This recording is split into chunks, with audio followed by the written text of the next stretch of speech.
So, which products will we see? I think this was an interesting question in the preparation of this talk.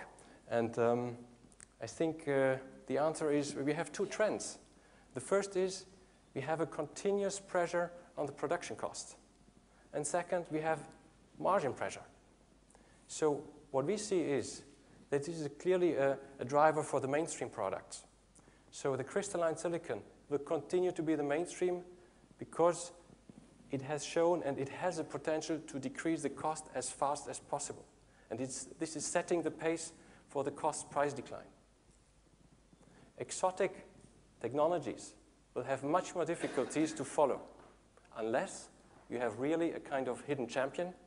And here I think we will hear later also First Solar speaking. I mean, they did an excellent job over several years keeping margins at a very high level. This was a kind of, or is a kind of champion. But what we have seen recently in the market, that companies going out of business, like Solyndra, SpectraWatt, Evergreen, all these companies had rather unique, exotic technology. But the challenge is really to go down in the price decline set by the mainstream. Also, therefore, I expect crystalline to be the dominant product. I have difficulties to see exotic products. So, like this nice house here with a special roof. This is a nice niche, and it will grow, but it will go slowly.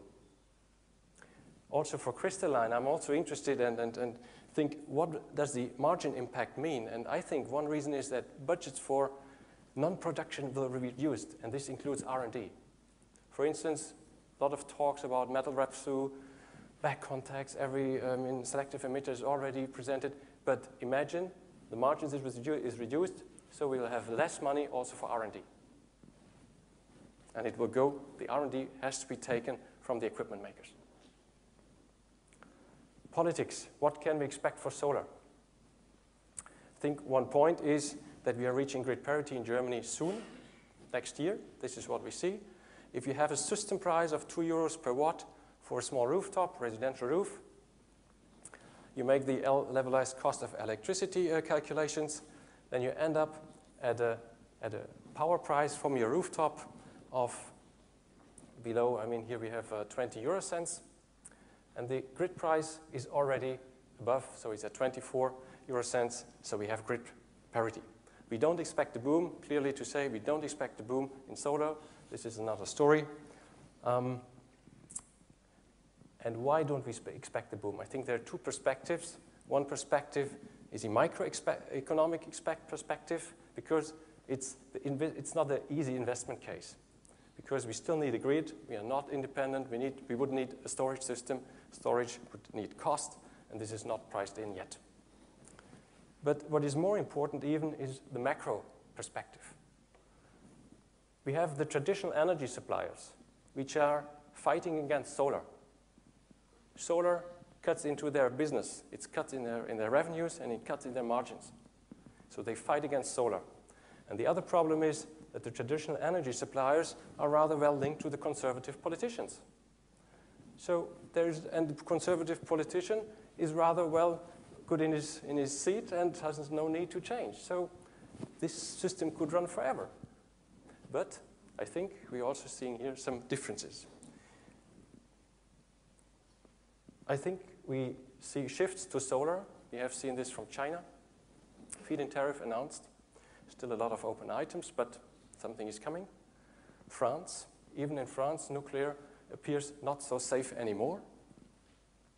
Germany, conservative politicians are losing ground on environmental topics. And here I think we also see the paradigm shift, or the reaction are now coming on a much shorter horizon than 2 or 3 years ago.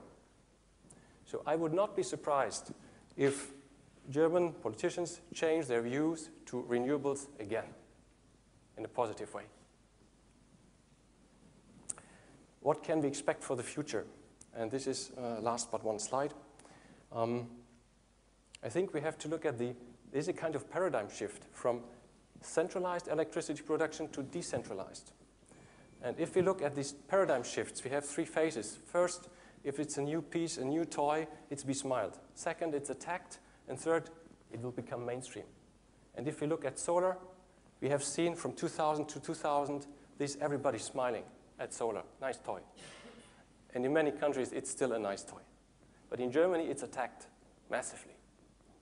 So the establishment is fighting, but probably in 2-3 years, this will change again.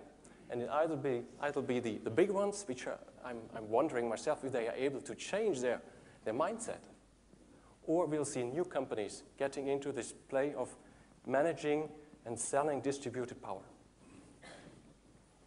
To summarize, okay, installations, we expect 22. We are still a bit bullish about Germany, but we'll see the overcapacity, and this will continue over the next 2 years. So you'll have to work on your, if you're in the upstream part, you have to work on your business case. It will become difficult. The grid parity is close. We won't see immediate solar boom, but it will help to open up new markets, without doubt. This is the important point. And we'll see this paradigm shift of electricity supply moving forward. Again, the key question, will utilities change their business model?